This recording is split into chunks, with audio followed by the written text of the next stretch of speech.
Salam Bapak Ibu, jumpa lagi dengan kami dalam acara Mimbar Agama Kristen. Bapak Ibu pemirsa Humas TV dimanapun Anda berada. Saat ini kita akan bersama-sama dalam dialog Mimbar Agama Kristen. Dan sebelumnya kita akan masuk dalam doa, menyerahkan waktu kita di dalam tangan Tuhan. Kita ambil waktu kita sejenak, kita mari untuk berdoa. Kita berdoa. Kembali kami Tuhan mengucap syukur pada saat ini karena kasih setia Tuhan boleh kami rasakan hingga pada saat ini. Kami boleh ada karena kasih penyertaan Tuhan. Kau berikan kekuatan, kesehatan buat kami. Dan pada saat ini Tuhan kami serahkan dialog mimbar kami ini ke dalam tangan Tuhan. Kiranya Tuhan mampukan kami sebagai hamba-Mu, sebagai moderator dan narasumber pada saat ini. Mampukan kami Tuhan untuk kami dapat membagikan berkat bagi pemirsa Humas TV dimanapun berada pada saat ini. Dan biarlah Tuhan pertemuan kami, dialog kami pada saat ini boleh menjadi berkat. Terima kasih Bapak, kami serahkan waktu kami ini. Di dalam nama Tuhan Yesus kami berdoa dan menyerahkan waktu kami ini. Amin. Bapak Ibu pemirsa Humas TV dimanapun Anda berada, seperti tema kita pada saat ini kita ambil dari tema Natal renungan kita tahun 2021 ini, cinta kasih Kristus yang menggerakkan persaudaraan. Cinta kasih Kristus yang menggerakkan persaudaraan. Dan puji Tuhan, kesempatan yang indah ini Bapak narasumber kita sudah bersama-sama dengan kita. Beliau nanti akan memberikan berkat buat kita. Beliau adalah Bapak Pendeta Berkat Harepa. Selamat siang Pak. Selamat siang Bu. Bersyukur bisa ketemu dengan kita pada saat ini ya Pak ya. Puji Tuhan. Sebagai pertemuan kita pada saat ini dengan tema tadi, cinta kasih Kristus yang menggerakkan persaudaraan, yang diambil dari kitab 1 Petrus 1 ayat yang ke-22. Mungkin saya akan bacakan buat pemirsa Humas TV ya Pak ya. Dalam 1 Petrus pasal 1 ayat yang ke-22 demikian firman Tuhan, karena kamu telah menyucikan dirimu oleh ketaatan kepada kebenaran, sehingga kamu dapat mengamalkan kasih persaudaraan yang tulus ikhlas. Hendaklah kamu bersungguh-sungguh saling mengasihi dengan segenap hatimu. Demikian firman Tuhan. Bapak narasumber yang dikasihi Tuhan, seperti tadi jelas saya katakan, tema kita pada saat ini, cinta kasih Kristus yang menggerakkan persaudaraan. Mengapa kita mengambil judul tema atau mengapa kita mengangkat tema kita pada tema yang ini? Baik, terima kasih untuk pemirsa Humas TV dimanapun Anda berada. Tema Natal tahun ini adalah cinta kasih Kristus yang menggerakkan persaudaraan. Nah, tema ini diangkat karena ada kerinduan yang mendalam untuk memulihkan tali persaudaraan kita satu dengan yang lain.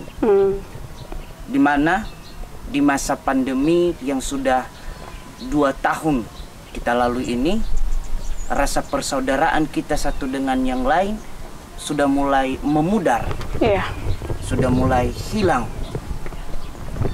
Nah, oleh sebab itu ada kerinduan yang besar supaya di Natal tahun ini kita dapat memulihkan kembali rasa persaudaraan itu satu dengan yang lain. Ya, berarti kita saat ini mengangkat hubungan persaudaraan Pak ya? Ya. Yang sesuai dengan tema kita untuk pada saat Natal tahun 2021 ini. Betul sekali. Ini tadi Bapak sudah menyinggung mengenai saat ini rasa persaudaraan yang pada saat ini. Mungkin Bapak bisa menjelaskan arti persaudaraan itu sebelum mungkin kedua tahun kita menghadapi corona Pak ya, pandemi corona. Mungkin Bapak bisa menjelaskan bagaimana kita sebagai umat Tuhan, anak-anak Tuhan, orang yang sudah percaya kepada Tuhan, persaudaraan itu, bagaimana hidup persaudaraan itu bagi anak-anak Tuhan sebelum corona atau mungkin pada saat ini. Mungkin Bapak bisa menjelaskan itu. Baik, Bapak Ibu yang dikasihi Tuhan, jadi kita melihat sebelum pandemi COVID-19, rasa persaudaraan itu masih terpupuk baik satu dengan yang lain, di mana kita bisa menjalin silaturahmi satu dengan yang lain, kita bisa bersama-sama, kita bisa berjabat tangan, ya, kita bisa saling merangkul satu dengan yang lain. Tetapi setelah terjadinya pandemi COVID-19, rasa persaudaraan itu mulai menghilang. Kenapa? Karena begitu banyak batasan-batasan yang harus kita jalani satu dengan yang lain. Ada budaya, kebiasaan yang harus berubah dari yang sebelumnya. Tetapi ada dampak negatif yang terjadi di antara persaudaraan kita satu dengan yang lain. Ya. Dalam masa pandemi ini, Pak, ya? Apalagi dengan perkembangan juga, bersamaan dengan perkembangan teknologi, kita melihat bahwa ya anak-anak harus belajar secara online, diberikan handphone, ya, media sosial dan lain sebagainya. Dan di sini masing-masing sibuk dengan media sosialnya masing-masing, sehingga di dalam keluarga pun rasa persaudaraan itu berkurang. Ya, karena masing-masing sibuk memperhatikan media sosialnya, sibuk memperhatikan alat-alat elektroniknya. Ditambah dengan ya mudahnya kita dapatkan informasi, dan banyak orang yang memanfaatkan informasi ini untuk menyampaikan informasi yang menyesatkan, seperti isu-isu SARA, ya, sering digoreng identitas masing-masing, sehingga ada yang namanya minoritas, ada yang mayoritas. Ada yang memarginalkan satu dengan yang lain, ya, menekan satu dengan yang lain, bahkan hoax di mana-mana kita dengarkan, sehingga ya konflik suku agama ini sering menjadi masalah di antara kita, padahal kita adalah saudara. Ya, kita sama-sama keluarga. Apalagi kita sebagai warga negara, ya, kita satu bangsa. Ya, semestinya kita harus saling menghormati, saling menghargai. Apalagi di tengah-tengah pandemi ini kita menghadapi pergumulan yang besar, semestinya kita saling bergandeng tangan, saling menguatkan satu dengan yang lain. Gitu, Pak, tetapi justru hilang karena berbagai faktor-faktor tadi yang menghalangi kita satu dengan yang lain. Ya. Oke. Jadi ya, tadi Bapak sudah menjelaskan bagaimana persaudaraan ini dalam kehidupan kita sebagai umat Tuhan sebelum masa pandemi dan sesudah pada masa pandemi. Nah, sekarang yang ingin kita tekankan, bagaimana kita bisa memulihkan kembali. Ada perbedaan tadi yang Bapak bilang, sebelum dan sesudah. Ya, sesudah pandemi pada saat ini. Bagaimana kita bisa memulihkan, Pak, kembali persaudaraan yang Tuhan tekankan di dalam kehidupan kita. Mungkin hukum yang pertama dengan yang kedua ada mungkin dalam ini. Nah, bagaimana kita bisa memulihkan kembali persaudaraan itu supaya bisa tadi seperti yang Bapak bilang, bisa tadi kita bergandengan tangan bersama-sama tanpa mayoritas dan tanpa minoritas. Baik, jadi jawabannya itu adalah hanya kesadaran kita akan cinta kasih Kristus yang ada di dalam hidup kita. Hanya cinta kasih Kristus yang mampu menggerakkan kita, memulihkan kita kembali untuk bisa menjalin persaudaraan satu dengan yang lain. Tanpa cinta kasih Kristus di dalam diri kita, maka semuanya akan hilang. Tidak ada artinya, Pak, ya? Tidak ada artinya. Iya. Nah, seperti dalam firman Tuhan, hukum yang pertama dan yang kedua berhubungan dengan persaudaraan. Sangat tidak mungkin kalau kita berkata, aku mengasihi Tuhan. Ya. Kita tidak bisa melihat Tuhan selama setiap saat, hanya melalui doa kita, Pak, ya. Ya, nah, aku mengasihi Engkau, Tuhan. Tapi nyatanya kadang kita mengasihi sesama kita yang bisa kita lihat langsung, belum bisa membuat persaudaraan yang bergandengan tangan, istilahnya gitu ya, Pak, ya. Nah, mungkin ini menggerakkan firman Tuhan ini, hukum Tuhan yang kedua dan yang pertama ini menggerakkan kembali bagaimana persaudaraan itu bisa melekat kembali dalam kehidupan kita walaupun dalam masa pandemi pada saat ini, Pak, ya. Nah, oke, kita memulihkan kembali supaya persaudaraan itu bisa terjalin kembali. Hanya tadi apa Bapak bilang? Hanya melalui kesadaran akan cinta kasih Kristus yang kita dapatkan di dalam diri kita pribadi lepas pribadi. Untuk bisa menjalin persaudaraan itu kembali. Iya, oke.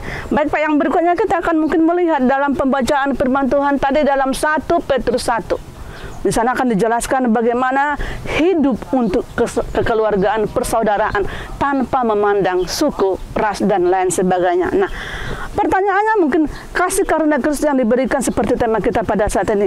Bagaimana kita bisa untuk menerapkan ini? Atau apa saja cinta kasih Kristus yang diterapkan dalam firman Tuhan dalam 1 Petrus 1 ini? Apa saja atau bagaimana cinta kasih Kristus dalam persaudaraan yang ditekankan dalam firman Tuhan ini? Baik Bapak Ibu yang dikasihi Tuhan Yesus Kristus.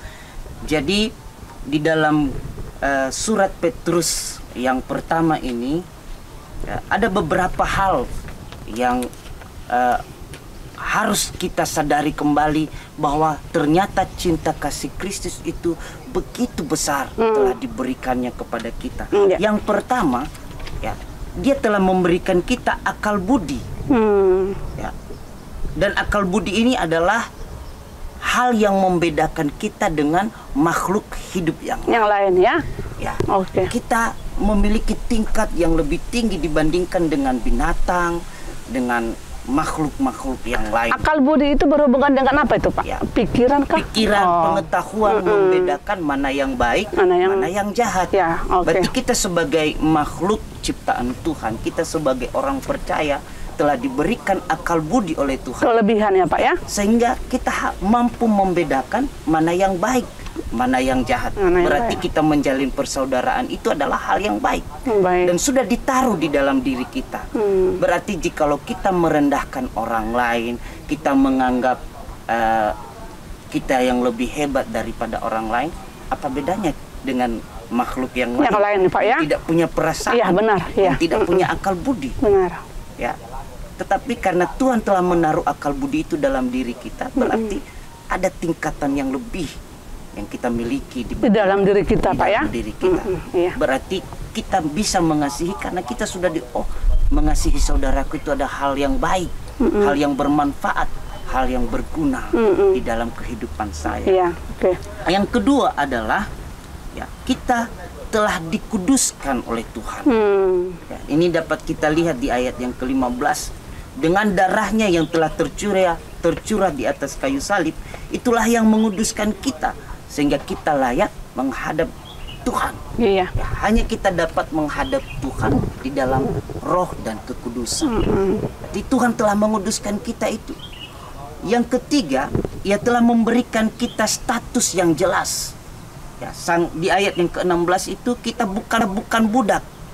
Kita bukan anak pungut, tetapi kita disebut sebagai anak. Ya, anak Tuhan. Ya, sehingga kita mampu menyebut Dia sebagai Bapa.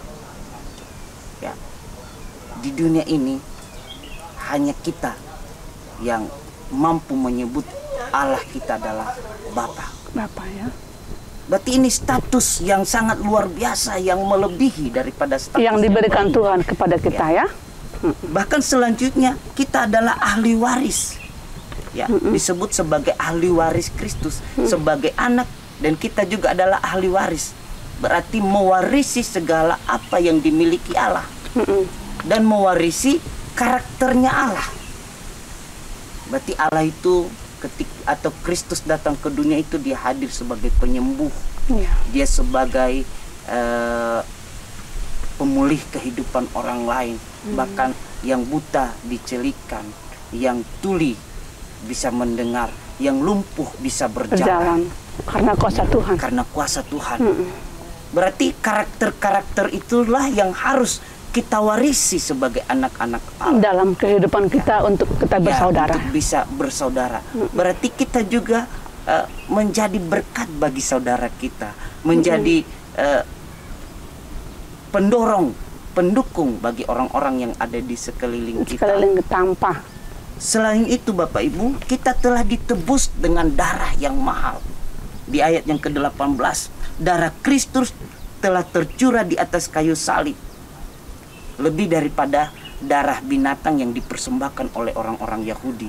Kalau orang Yahudi Bapak Ibu, sebelumnya ketika mereka berbuat dosa, mereka harus mempersembahkan darah binatang. Jadi kalau hitung-hitungan ekonomi, misalnya satu kali mereka meminta tebusan dalam satu hari berbuat dosa 1 juta saja. Apalagi harga binatang sekarang ini begitu mahal. Berarti kalau mereka melakukan dosa beribu-ribu kali berapa triliun mereka harus keluarkan uang untuk meminta pengampunan kepada Tuhan. Tetapi sekarang sudah dirampungkan di dalam darah Kristus. Kita ditebus dengan darah yang mahal, darah yang suci, yang tidak ada bandingnya dengan darah binatang tadi yang setiap saat dicurahkan oleh imam Yahudi pada saat itu. Berarti ini hal yang luar biasa yang kita terima sebenarnya. Bahkan yang terakhir, kita diberikan kepercayaan. Allah menaruh rohnya untuk kita percaya. Dan tidak semua orang dapat itu. Ya, ada orang menamakan Kristen tetapi belum tentu dia percaya Kristus. Ada yang menamakan diri sebagai pelayan Tuhan, belum tentu dia adalah percaya Kristus. Ya, hanya orang-orang yang di dalam dirinya ditaruh roh untuk percaya kepada Kristus. Jadi kita bersyukur, pemirsa dimanapun Anda berada yang menjadi pengikut Kristus, bersyukur roh Tuhan telah ditaruh di dalam diri Anda. Sehingga itu adalah karunia yang tidak dimiliki oleh semua orang.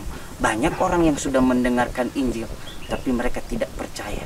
Karena kenapa? Karena roh Tuhan tidak berkarya di dalam kehidupannya, Pak ya. Jadi oleh sebab itu, karena karunia yang begitu besar ini memampukan kita untuk sadar, menggerakkan kita, saya mau mengasihi orang lain. Ternyata kasih Kristus itu sudah luar biasa diberikan kepada kita. Itulah sebabnya Yesus menyuruh kita pun kasihilah musuhmu. Yang menjadi musuh kita pun kita harus kasihi. Karena kenapa? Karena kasih Kristus sudah jauh lebih besar dibandingkan kasih kita kepada musuh kita. Sebentar Pak, ini mungkin Bapak tadi menyinggung Yesus mengajarkan kepada anak-anaknya, kepada kita sebagai umat Tuhan untuk mengasihi musuh. Mungkin ini hal yang berat dalam kehidupan kita. Bagaimana intinya, bagaimana kita bisa dapat mengasihi musuh kita? Atau jikalau ditampar pipi kananmu, berikan juga pipi kirimu. Nah, bagaimana kita untuk bisa melakukan ini, sedangkan kita juga manusia yang belum sempurna di hadapan Tuhan? Karena status kita, dengan kesadaran tadi bahwa status kita adalah anak Allah yang mewarisi karakter Allah, berarti kita, Kristus itu ada di dalam diri kita, sehingga kita punya ruang yang begitu besar untuk menempatkan orang-orang siapapun dia, bahkan musuh kita punya ruang tempat untuk kita berikan pengampunan. Karena Kristus telah memberikan keteladanan bagi kita. Ketika ia diludahi, dicaci, difitnah, dia tetap berkata, Bapa, ampunilah mereka, karena mereka tidak tahu apa yang mereka perbuat. Kenapa? Karena Kristus punya ruang hati yang begitu besar untuk menempatkan musuh-musuhnya untuk dapat diampuni. Jadi ketika kita mewarisi karakter itu, saya yakin kita bisa. Pasti mampu Pak ya? Mampu. Pasti bisa ya? Asal kita mengundang Kristus dalam hati kita ya? Betul sekali. Iya. Tadi Bapak sudah menjelaskan bagaimana ciri kita untuk dapat hidup bersaudara dengan sesama kita manusia. Tanpa melihat latar belakang, golongan, dan lain sebagainya. Karena apa tadi? Bapak bilang yang pertama, karena kita diberi akal budi. Dari segala ciptaan yang lain, hanya kita manusia yang diberi akal budi. Tapi kebanyakan kita manusia sekarang ini menggunakan akal budi pengetahuan yang kita miliki salah menggunakannya Pak ya. Berarti belum sepenuhnya mengundang Kristus di dalam hatinya. Oke Pak, terima kasih. Nah ini lagi, cinta kasih Kristus yang mengajarkan persaudaraan. Kita sering mendengar kasih atau phileo. Tadi di atas kita sudah menjelaskan persaudaraan. Berhubungan dengan kasih. Ada kasih agape, kasih storge, phileo. Yang kita bahas saat ini mengenai kasih phileo. Mungkin Bapak bisa menjelaskan apa hubungan nih kasih phileo ini dengan pembahasan kita yang menguatkan persaudaraan kita sesuai dengan tema kita pada saat ini. Baik pemirsa Humas TV dimanapun Anda berada, dalam konteks yang kita bahas ini, kata kasih persaudaraan yang digunakan adalah Philadelphia. Atau phileo ya Pak ya. Phileo. Dari akar kata phileo yang berarti kasih. Dan adelphos adalah saudara. Nah, saudara yang dimaksud adalah mereka yang memiliki hubungan darah atau pertalian darah. Nah, kenapa kata ini dihubungkan dengan kita sebagai orang-orang percaya. Ya, pertanda bahwa kita telah dipersatukan di dalam satu darah, yaitu darah Kristus. Ya. Sehingga dengan darah Kristus tidak memandang suku mana kita berasal, agama mana kita berasal, dari bahasa mana kita berasal, warna kulit apa kita. Karena kita punya darah yang telah mempersatukan kita adalah darah Kristus. Berarti kita sudah satu. Jadi kita diharapkan sebagai orang-orang percaya menganggap sesama kita itu sebagai saudara kita, ya Pak, yang ya? punya pertalian darah. Sekalipun dia dari suku mana, kita tetap menganggap dia adalah saudara di dalam Kristus. Ya, karena Kristus adalah kepala gereja yang telah mempersatukan kita satu dengan yang lainnya. Ya, ada hubungannya dengan hukum yang kedua, Pak, ya? Hukum yang kedua ini mungkin menggerakkan kita dalam tema pada saat ini, persaudaraan, ya Pak, ya? Mengasihi sesama dengan sepenuh hati, dengan tulus dan ikhlas. Jadi dengan kita sadar bahwa Ibu Roma adalah saudaraku dari suku yang berbeda dengan saya, tetapi kita dipersatukan. Tapi bukan hanya satu suku, ya Pak, ya? Bukan hanya satu suku, ya? Suku-suku yang lain seperti itu. Jadi kita sadar bahwa saya sudah dipersatukan. Dia adalah saudaraku. Ya, dia punya ikatan darah dengan sehingga ketika saya menyakiti dia, maka saya juga merasakan sakit. Ketika saya melukai dia, saya juga ikut terluka. Karena kenapa? Kita adalah saudara. Iya. Atau kita mungkin sering mendengarkan cerita mengenai orang Samaria yang baik hati. Ya. Ini mungkin bisa diibaratkan dengan sudah melakukan hukum yang kedua, mengasihi sesama. Karena sesama ini, mungkin ini sesama kita manusia, bukan hanya sesuku, ya Pak, ya? Betul. Bukan hanya satu suku dengan kita, bukan hanya satu golongan dengan kita, bukan hanya yang satu gereja, lambang gereja dengan kita. Siapapun ketika membutuhkan pertolongan kita, ketika mereka membutuhkan bantuan kita, kita harus menolong.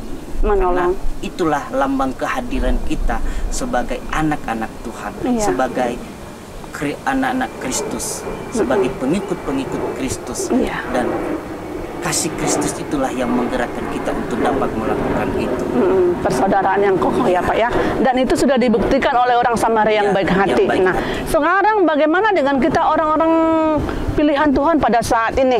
Apakah kita dapat bisa melakukan seperti apa yang dilakukan oleh orang Samaria yang baik hati? Ya. Kalau kita sadar status kita sebagai pengikut Kristus sejati yang adalah ahli waris Kristus, kita mampu melakukan itu. Mampu, ya Pak, ya? Karena karakter Kristus ada dalam hati kita. Oke, ya, terima kasih Pak. Nah, kita akan lanjut kembali dalam hal yang ini. Bagaimana kita menyikapi kita berhubungan dengan perayaan Natal untuk tahun ini, ya Pak, ya, yang menggerakkan tali persaudaraan bagi sesama kita. Nah, bagaimana kita menyikapi perayaan Natal saat situasi pandemi saat ini? Apakah dalam tema kita bisa kita gerakkan pada situasi pandemi pada saat ini? Baik, kita bersyukur sekali pada tahun ini kita dapat bersama-sama merayakan Natal. Ya, meskipun harus mengikuti prokes yang ketat, tetapi kita masih diberi kesempatan untuk bisa berkumpul bersama-sama, bisa merayakan hari kelahiran Kristus yang merupakan hari sukacita bagi saya dan pemirsa dimanapun Anda berada pada hari ini. Jadi oleh sebab itu jangan sampai perayaan Natal ini membuat kita rasa persaudaraan kita semakin memudar.